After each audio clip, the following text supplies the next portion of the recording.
Well, welcome back to another episode of Divorce at Altitude. This is Ryan Calamea. This week we are talking about guy stuff, and we are joined by the founder of MensGroup, Sean Galla, and we'll get into how Eric Wolf, as most of our listeners know, our hypothetical divorce client, why MensGroup, and the issues that, in particular, Eric is going to face. But first, Sean, welcome to the show.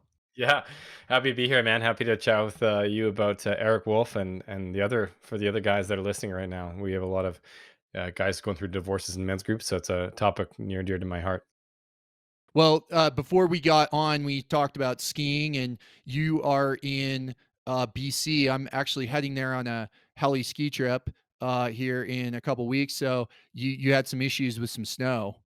Yeah, I was a little late for this because we just got a big dump of snow, and I actually just got back from a ski trip through the Kootenays with my girlfriend. We spent 9 days up there, and got a bunch of great snow and lovely part of BC. Yeah, Well, guys, we can talk about skiing. We can talk about hockey. You were a hockey player. yeah. I was a baseball player. But why don't we set the stage? I think for our listeners about you were in Mexico living the life of Instagram and Facebook, and everyone thought that you had a this perfect life with surfing down there. So, can you tell us about what the outside world was seeing with Sean in Mexico, and but what was actually really going on? Yeah, totally. So, like you said, I grew up kind of as a hockey player, and I grew up in a household that was quite um, had a lot of disapproval, and so I was always trying to prove myself through hockey. And then when that ended, it was like trying to prove myself through businesses and stuff. And then it was trying to do things that were flashy that would make people say, "Wow, that's really cool that you did that," you know. And so DJing, I was a professional DJ for a while. I tried that after college and stuff, and then ended up moving down to Mexico. I thought, wow, that's really cool. I've always wanted to surf, and I genuinely do love the ocean. But that'd be great, and maybe then I'd feel good about myself, if I was doing something cool like that. I wasn't actually thinking that, but I think that was the emotional drivers behind the process. So I ended up dating a woman from Spain, and we fell in love, and she was managing the Four Seasons Hotel in Vancouver, and ended up a position became available in Mexico, and so we packed up the car and drove down 2 weeks later. We intended to stay there for a year, and we ended up staying for 6. Where in Mexico? Sayulita, little surf town on the west coast near Puerto Vallarta.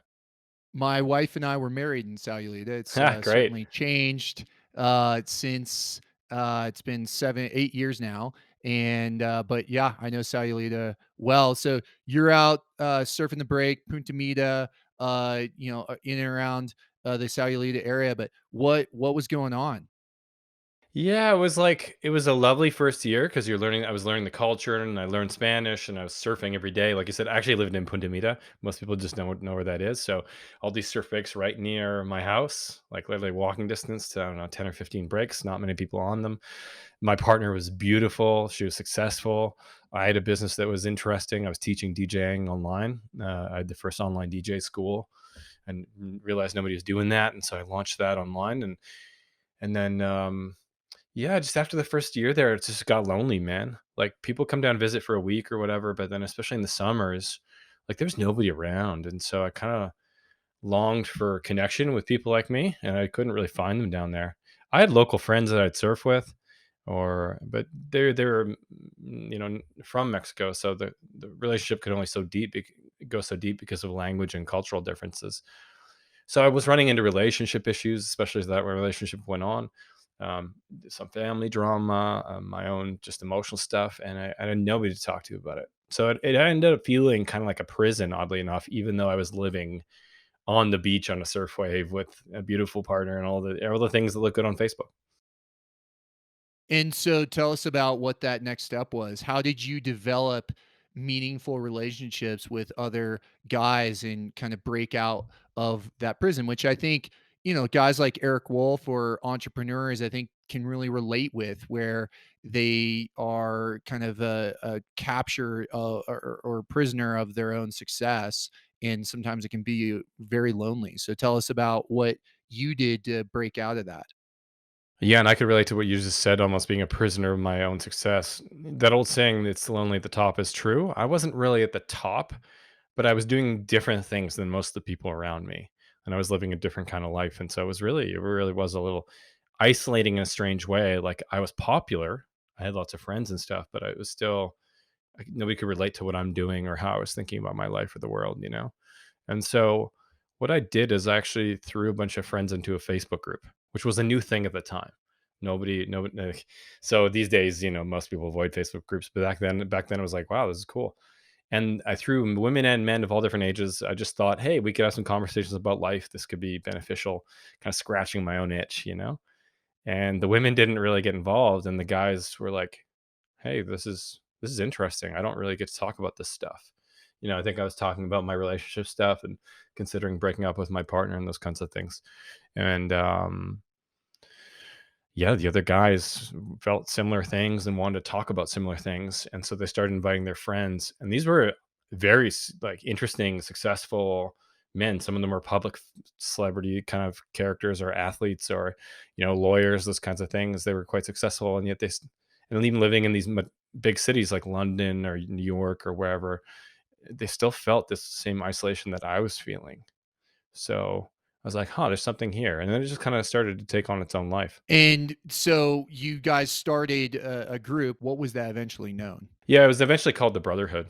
It was a men's group. It turned into a men's group for entrepreneurs. Again, I had no intentions of doing that. It just seemed like men needed this more than women. And then also men who were entrepreneurs or guys that are high up the corporate ladder were like, it was another level of isolation. They felt like they put so much energy into their careers and their families that they didn't really have a chance to build other support pillars, other friendships, and community. So yeah, it was just a Facebook group, and then we started going on adventures together. So the first one was a surf trip, then we did a ski trip, then we did a sailing trip, etc. And how would you describe, the conversations and the points of those adventures together? Why is it just guys, and how did you really start getting into emotional issues and support for one another? Yeah, totally. So why is it just guys? Again, I never intended that, but it just sort of naturally happened. And then also, I noticed that when like one of the first hangouts we had, it was actually in Vancouver. I flew back to see family, and a bunch of the guys from the group were in Vancouver. So we went to have dinner. And because I was a DJ before, I happened to know a lot of beautiful women around town because all the servers, they were just became friends because we're working in the same industry. And so I Right. remember a beautiful friend of mine rolled in, and while I was having dinner with a bunch of the guys, and the guys were talking about real stuff, their relationships, their businesses. And then as soon as this beautiful girl walked over to say hi, all of a sudden they puffed out their chests a little bit, and it was like they were throwing out little indicators of like their value, and the vulnerability went to zero. So I quickly realized that men are so conditioned to like look strong in front of their potential partners for the most part, at least in traditional gender roles. We have a hard time being vulnerable as it is, but especially in front of potential partners. Even for guys that are happily married, I noticed them doing it. There's just this impulse to like look strong. Right, and I think that a lot of the Eric Wolfs that come to our firm, they're confronting a divorce, Yeah. and they are very reluctant to engage in deep conversations, generally speaking. And so, one thing that my firm we always encourage clients going through a divorce is to seek mental health or therapy and counseling. And a lot of guys will be like, "Oh, that's so woo woo. Like, I don't need that. I'm a guy, right?" And you're a hockey player. I think that there's a element that you've heard that before. So, what would Oh you yeah. say to Eric Wolf when he says, "I don't need a men's group or therapy or counseling. That's just too, soft for me." Yeah, I'd say that's a naive perspective. I'd say that I understand where it's coming from because our fathers and their fathers were like that. Um, but that's not how our physiology, our biology, our nervous system is hardwired. We're actually evolved from 2 million years of living in small tribes and talking about things. And it's just in the last couple hundred years where, unfortunately, our ancestors went through pretty difficult times with lots of wars, at least for North America, with our European kind of Sure. ancestors, lots of wars and lots of depressions. And like my dad's dad grew up working in the coal mines in Ireland and started when he was 11 and set out for a new life on his own when he was 15 for Canada. Got on a steamship by himself and set out for a new life. How fucked up is him was his life that he had to leave his country and everything behind at 15, you know? And then he had 11 kids, and so my dad isn't getting much love, right? My dad got a handshake when he moved out. He never got a hug. He never got an "I love you." So like that's where that's coming from. That resistance to emotions is because we didn't have the opportunity to in past generations. But don't mistake that for being the way that we're wired, because 2 million years of being in tribes actually has made us actually programmed to share that stuff. And the mental health research, the stats, all the science around this verify that. This isn't my opinion. It's deep research. And what would you say to Eric Wolf if he came to a men's group or came to Sean Galla and said, you know, my wife was cheating on me. I'm embarrassed about this.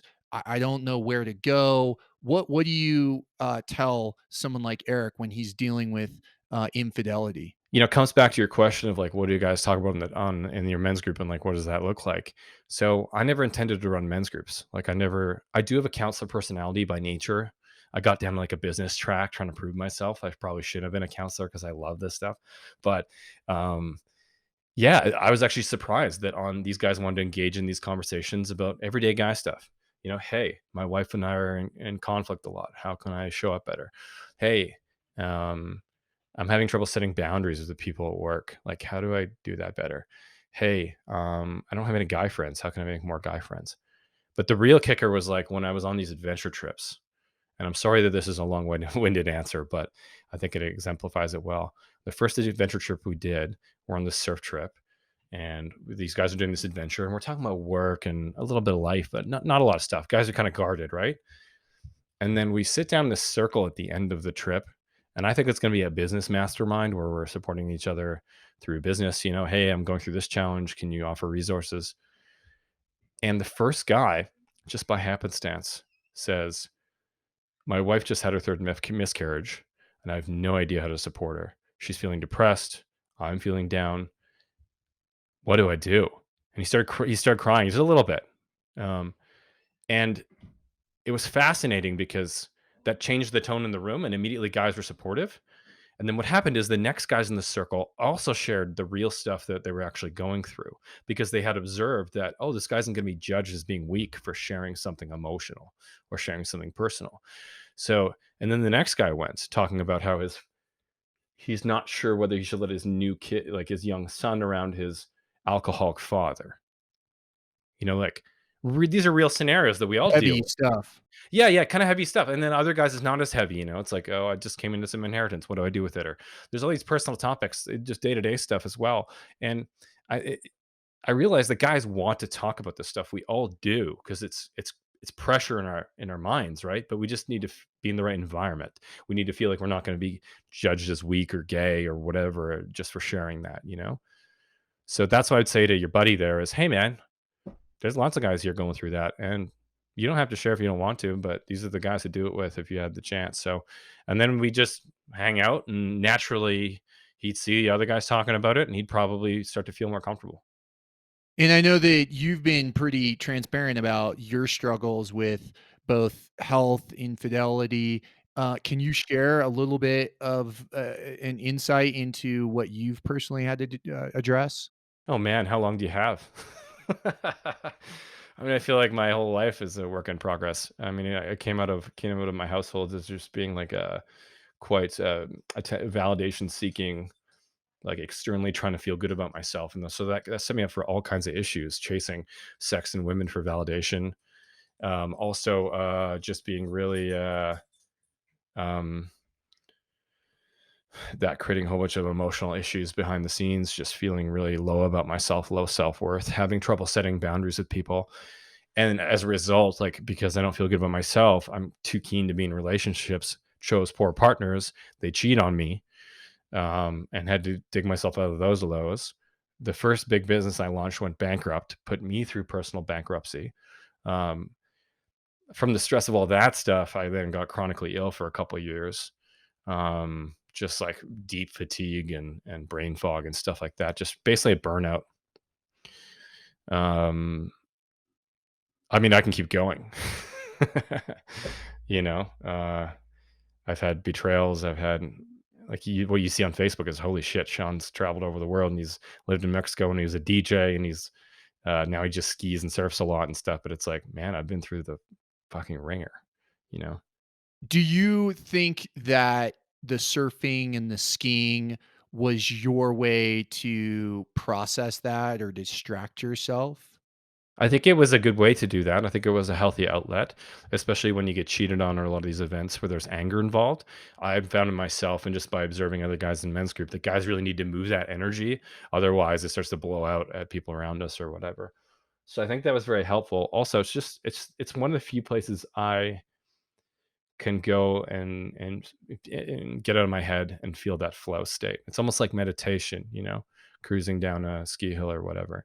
And I think a lot of people don't understand that about these sports. They just think you're a thrill seeker, but for me, it's actually quite grounding and quite meditative. My office is at the base of a ski mountain, and my clients know that my best ideas, I tell them my best ideas come, inadvertently or subconsciously when I'm sitting on the chairlift or I'm out hiking or, doing those sorts of things. And I'm a better lawyer because I ski a lot. And that I think everyone has to have their own process. And I have, one of my favorite clients. He went through a divorce. He is, your ideal candidate for men's group, and we'll talk a little bit about that. But he set a goal of hiking the bowl at Highlands.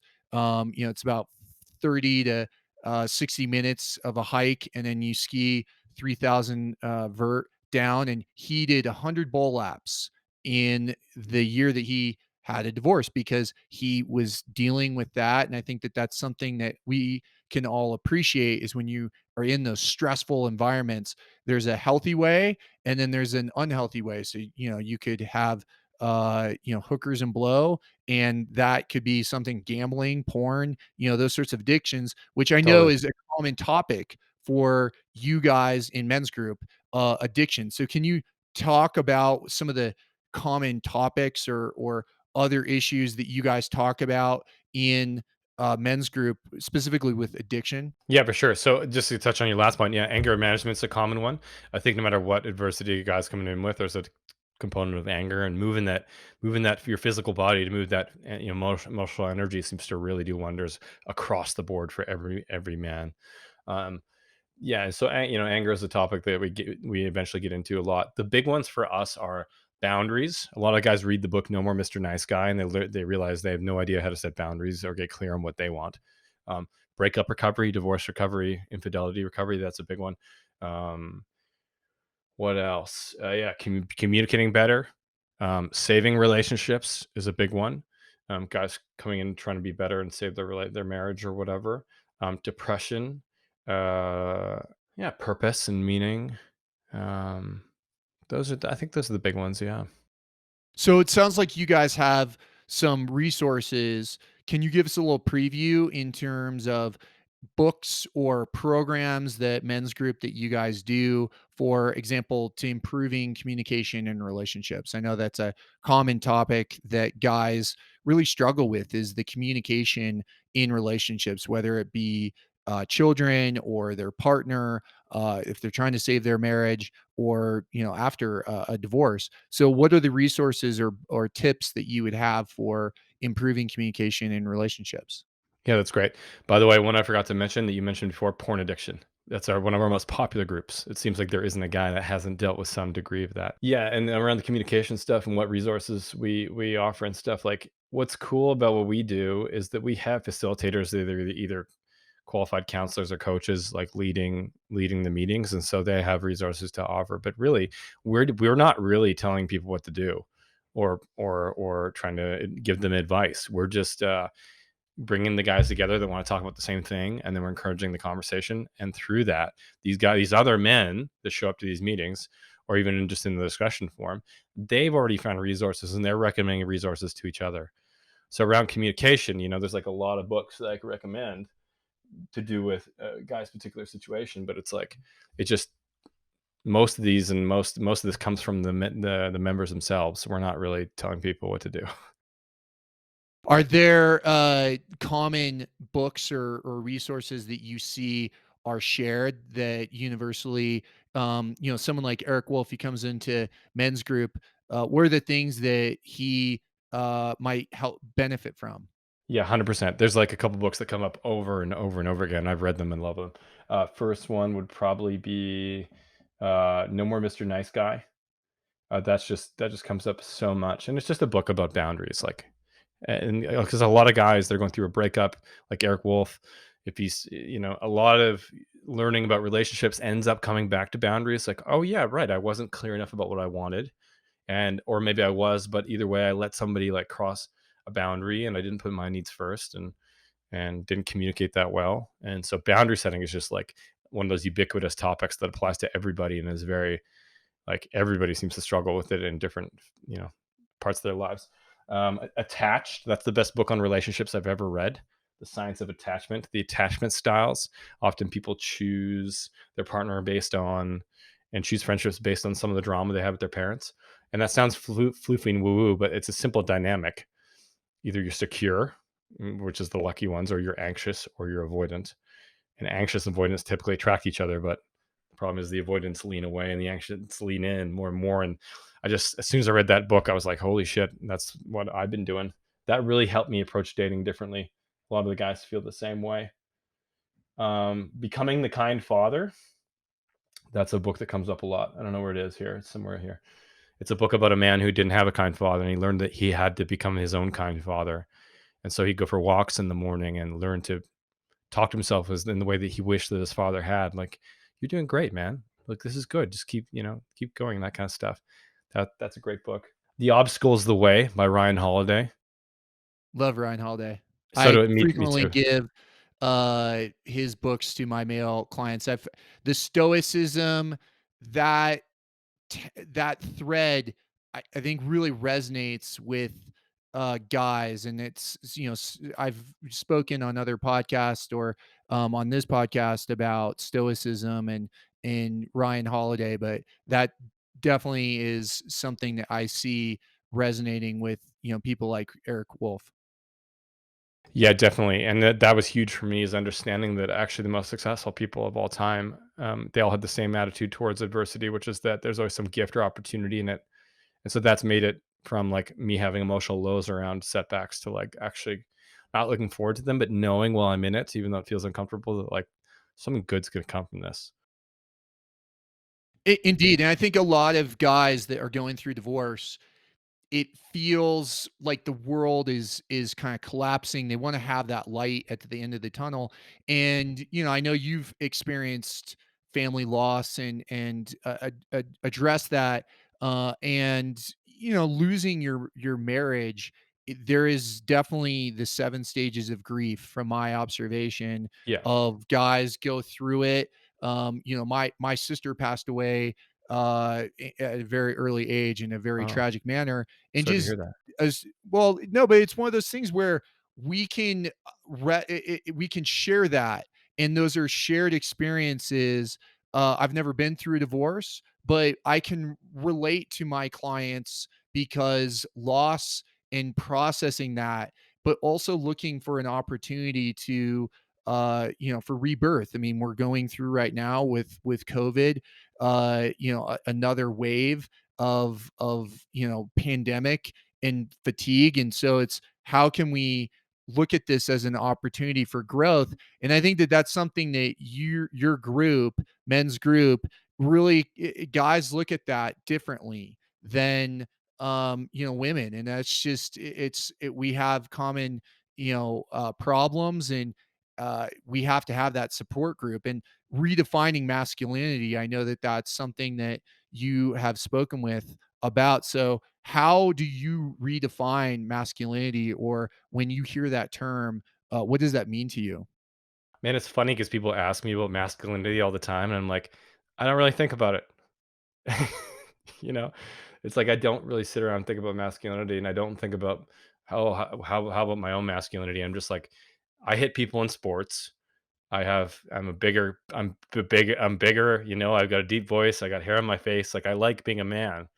I don't think about it much beyond that. But how I do think about it is I've seen thousands of guys now in these circles, in these men's groups and communities and stuff.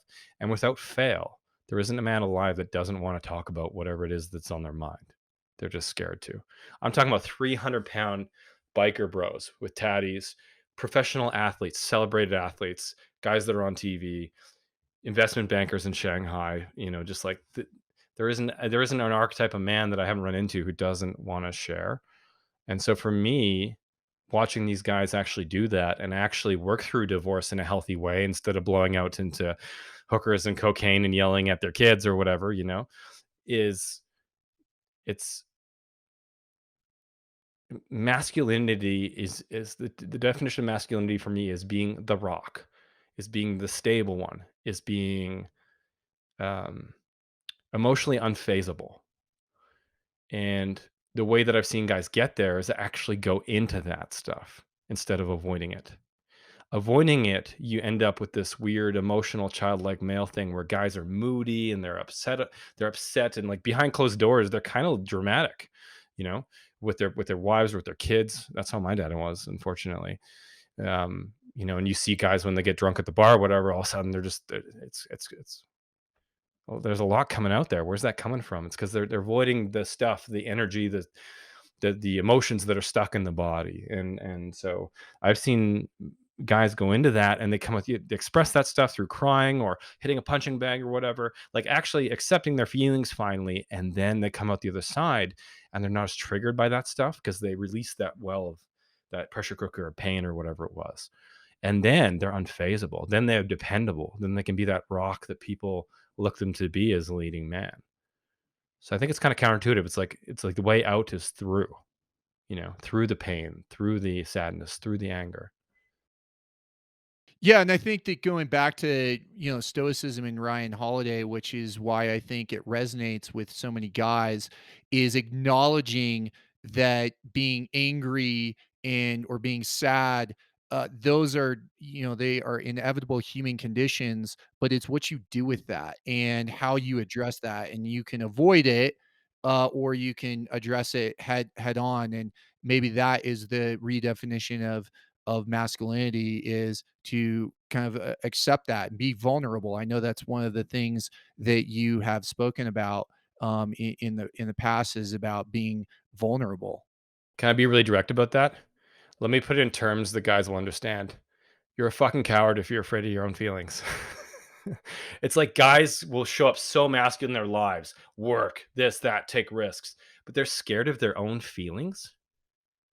Like that is not masculine. What's masculine is being like you do with a car. Hey, if there's a problem, you take it to the mechanic and get it fixed. It's addressing that you have a certain challenge to work through or some emotions to get into, getting into it, getting some tools to help you do that, like a men's group or like a coach or a podcast like this or whatever, and then like improving. That is the hero's journey. Is like that self growth that comes from addressing problems and taking action. Like that is the most masculine thing you can do. So tell us about men's group, and what do you guys experience, or what can they expect if they, you know, if what you say and what I say resonates with them, Sean?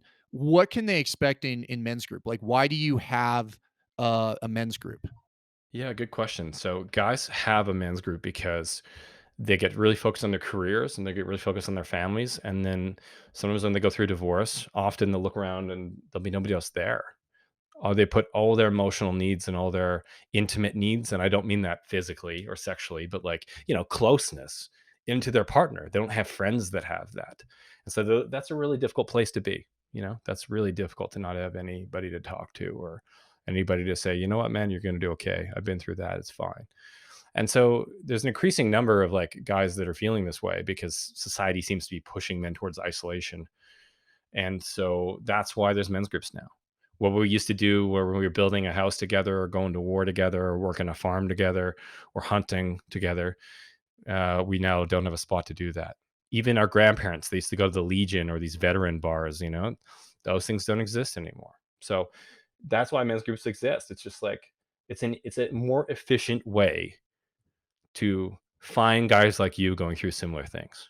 You could go out and build it yourself, but it's like it's a lot of energy. And how are you going to find guys? And most guys don't want to talk about this stuff. So you can just show up to a men's group, and it's guys who have self-selected. They're like want to be there. They want to be talking about real stuff. They want to make friends with guys like you and support guys like you and talk about stuff that you're going through. And so that's why they exist. And there's a bunch of different varieties. There's lots of kooky ones where people dress up and chant, or go into the woods and get naked or whatever. And it's like that's cool, but we realize that there's a bigger population of guys that are just like they just want to talk about guy stuff. They don't want to do emotional exercises. They don't want to be talked about about masculinity or being vulnerable.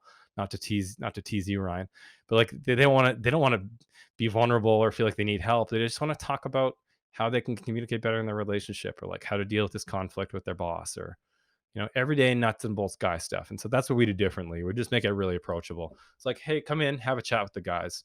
We'll connect you with guys that are going through similar things, and just talk about whatever you want. So do you guys have an overall, group and forum, or is it small kind of groups that are selected?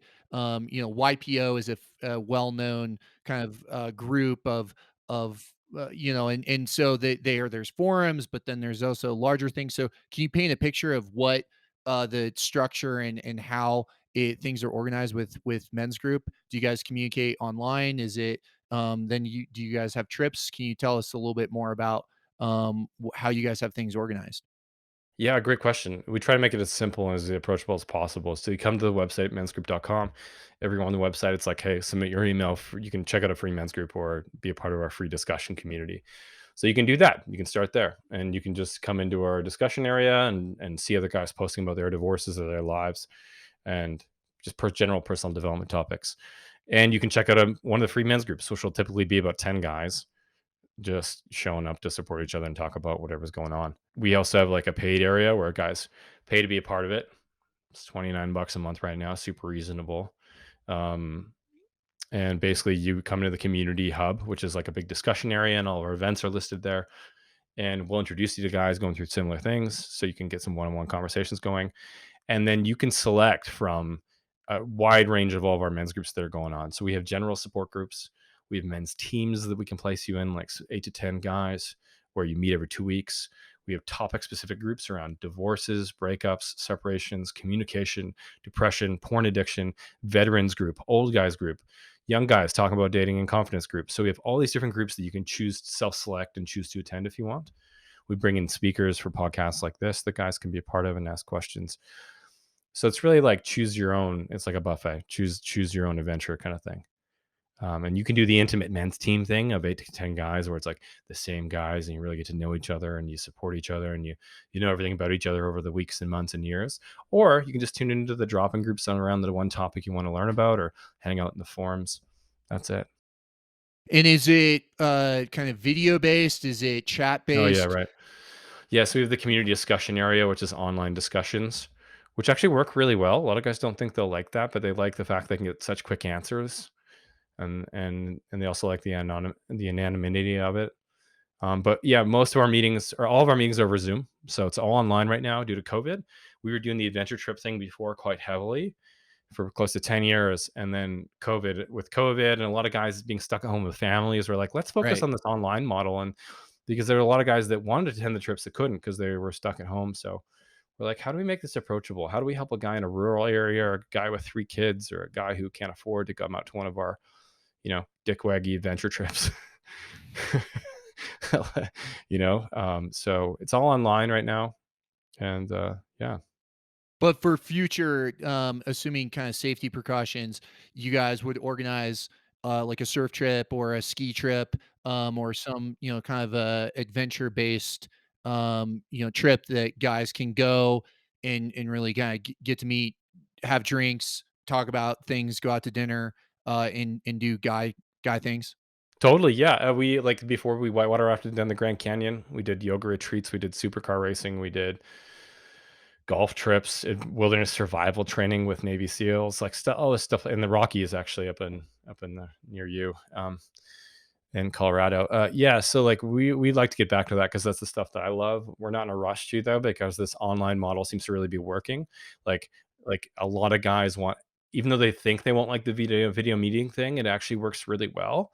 Like even though in person is better, when somebody starts talking about, "Hey, I just got cheated on," or "Hey, my wife's trying to take my kids away from me," and there's emotion behind it, it doesn't seem to matter whether it's over video or not, you know, or in person. Like that's engaging, and that's really cool. So that's kind of what we're focusing on right now is the online stuff. Yeah, I think that for us, what my observation has been is that, the Zoom and you and I are, I mean, you're in BC and I'm in Colorado. We have some things in common. We're dudes. We've Yeah, got some facial hair. We've got snow outside, but it's not the same as when you and I are in the same room if we're grabbing a pint at a bar, but it's close to it. And the fact is that if you have two people, two guys that have been cheated on, or two guys that are running a business and they're worried about, are their employees burnt out, or am I going to be able to keep my house, or what should I do for my spring break or my next guys trip, that the video, the fact is that we can kind of connect, and that's more important than the vehicle by which we connect. It's yeah. more important that we have something so in common, as opposed to kind of being in common but in person. Yeah, yeah, totally. It's better. Number one, it's better than nothing. Number two, it's way better than nothing. It's like I've been amazed how I wasn't sure if the online thing would work because I thought the in person was it. We just did in person basically for 10 years, but then yeah, like these guys, like you said, it only takes one person you meet that's going through the same things, that thinks the same way you do, kind of like you and me. I could see us being friends, skiing together or whatever. It's like and we see guys doing that where they meet on a meeting with a couple other guys like in one of our men's groups, and then they break off and they start to build a friendship and they start talking on the phone. We got a group of guys, we have 9 guys that meet every morning for breakfast.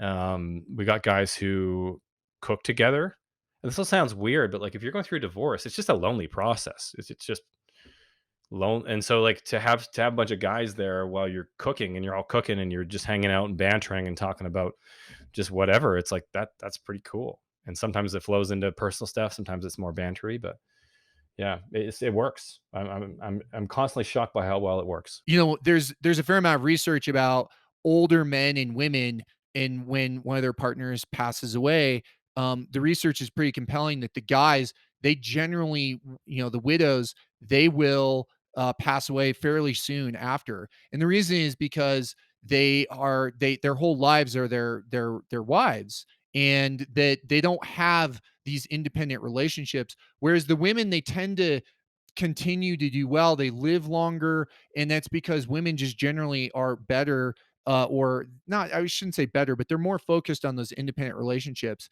And I've seen that a lot with guys like Eric Wolf going through a divorce, where it magnifies their isolation, and it's because they pour all their energy into their work and their family, and when the family erodes, then they're left with really nothing else. And so to really encourage them to have that support group, because it's then going through a divorce that it really is eye opening for them to develop those relationships. And that's where you guys come in. Yeah, and then at that point, like your social skills of building new friendships have atrophied because it's been 10 years since you've done it. A lot of the guys that come into men's group, they're like, I realized that, since college, like I haven't made a new friend or like a new real friend. It's like slowly my numbers of friends have been dwindling. And the stats back this up. This isn't just your and my opinion, Ryan. It's like they did a study where, 40 years ago they walked around and just asked men on the street in North America, how many confidants do you have?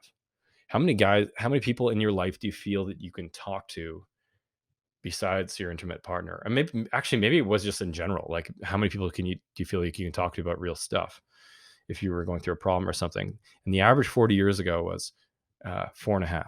So the average person had 4.5 people they could talk to. They did the study again a couple of years ago. Guess what the answer was? Two. zero point 0.5. So that means that half the men in North America don't have a single person to talk to. So that's not good. That's not great. And then you wonder why the depression rates are going up, the anxiety rates for men are going up, the violent crime rates for men are going up. It's like they don't have any healthy outlets, man.